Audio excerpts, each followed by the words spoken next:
Bonjour tout le monde, bienvenue sur chaîne Cuisine Marocaine, j'espère que vous allez bien. Parmi les gâteaux qu'on trouve spécialement sur toutes les tables du ftour durant le mois sacré du Ramadan, ce fameux gâteau au miel traditionnel bien parfumé, la choubakia. Cette fois-ci, je l'avais réalisé de façon très simplifiée, avec moins d'ingrédients accessibles à tout le monde. Alors ici, j'ai à peu près 150 g de graines de sésame, une cuillère à soupe de curcuma, petite cuillère de cannelle, un sachet de levure chimique l'équivalent de 8 grammes et 1 kg de farine de bonne qualité tamisée. Je commence par moudre les graines de sésame. Vous pouvez aussi utiliser les amandes, donc moitié d'amandes et l'autre moitié de graines de sésame selon ce que vous avez. Premièrement, et dans ce récipient, je mélange bien ces ingrédients secs avec un verre de 100 ml d'un mélange de beurre fondu et de l'huile végétale. Habituellement, on mettait de la levure boulangère, de l'huile d'olive, l'œuf, la gomme arabique et j'ai déjà réalisé avec vous une autre recette de la choupakia traditionnelle. Contenant ces éléments, vous trouverez la recette sur ma chaîne. Et pour les personnes qui habitent dans d'autres pays qui n'arrivent pas à trouver ces ingrédients, ce n'est pas grave, cela ne changera rien à votre recette. Vous pouvez tout simplement uniquement utiliser pour parfumer la pâte, la cannelle, les grains d'anis moulu. Il faut ramasser la pâte avec un mélange d'eau, de fleurs d'oranger et l'eau, avec un verre de beurre fondu ou mélanger avec de l'huile végétale.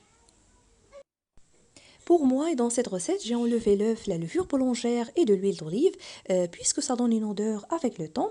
Et aussi, la plupart des gens le réalisent comme ceci pour le ramadan vraiment à l'avance. Pour le conserver pendant un mois ou deux, il garde la même saveur et le même goût.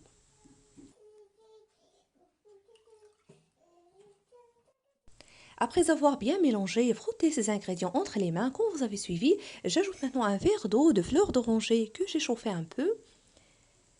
Avec une cuillère à soupe de vinaigre, je ramasse le mélange et de côté, j'ai laissé un verre d'eau tiède que je vais ajouter par la suite petit à petit.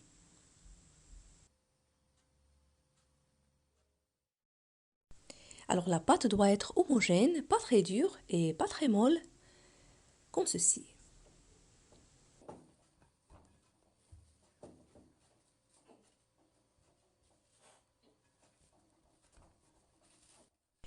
Maintenant, je la divise en morceaux et je les enveloppe dans un sac alimentaire, comme vous allez voir.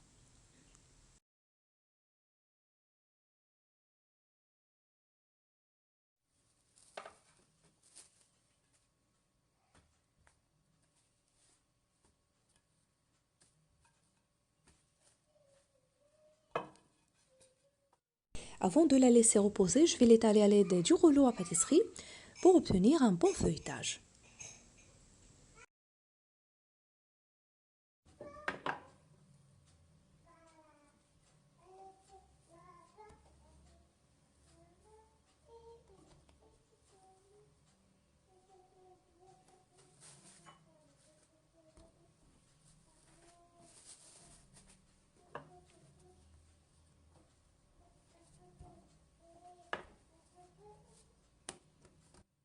Je la laisse reposer pendant environ 15 minutes au frigo, comme ça elle sera plus ferme et facile à travailler.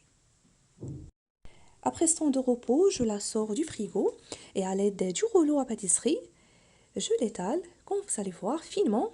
Si vous en avez une machine à pâte, ça aide beaucoup pour avoir une pâte assez fine.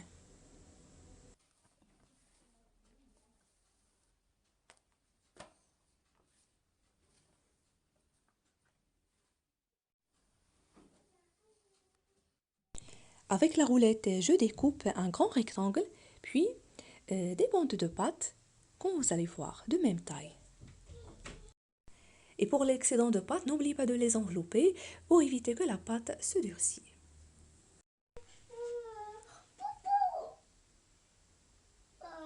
Ce rectangle de pâte est très long, donc je le divise en deux et je vous laisserai avec la suite quelques idées faciles, très simplifiées pour réaliser ce gâteau avec un résultat professionnel.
Et si vous en avez aussi ces deux tampons qu'on utilise spécialement pour ce gâteau, ou bien juste avec la roulette, ça dépend de votre choix.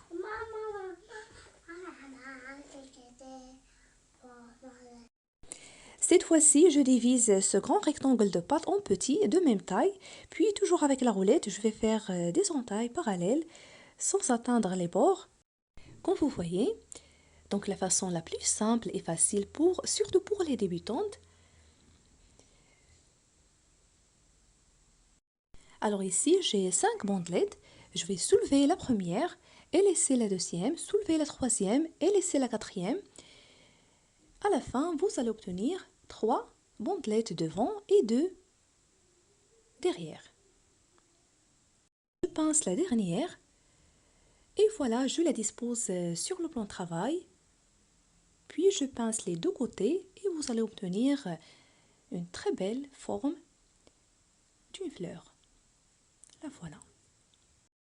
Une fois terminé, je les ai placés dans des plateaux et comme vous voyez, j'ai obtenu une grande quantité, à peu près 140 pièces de gâteau.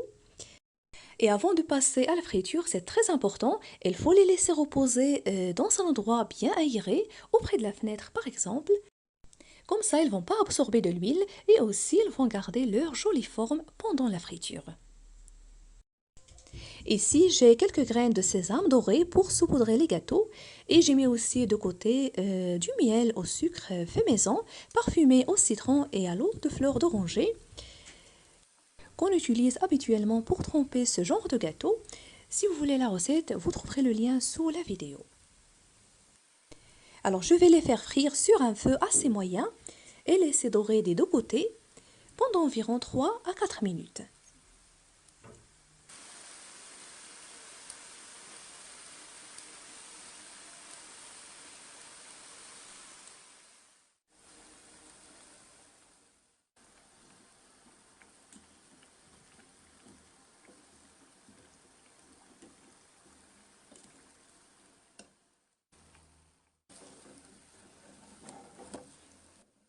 Une fois qu'ils prennent la belle couleur dorée, trempez-les directement dans le miel.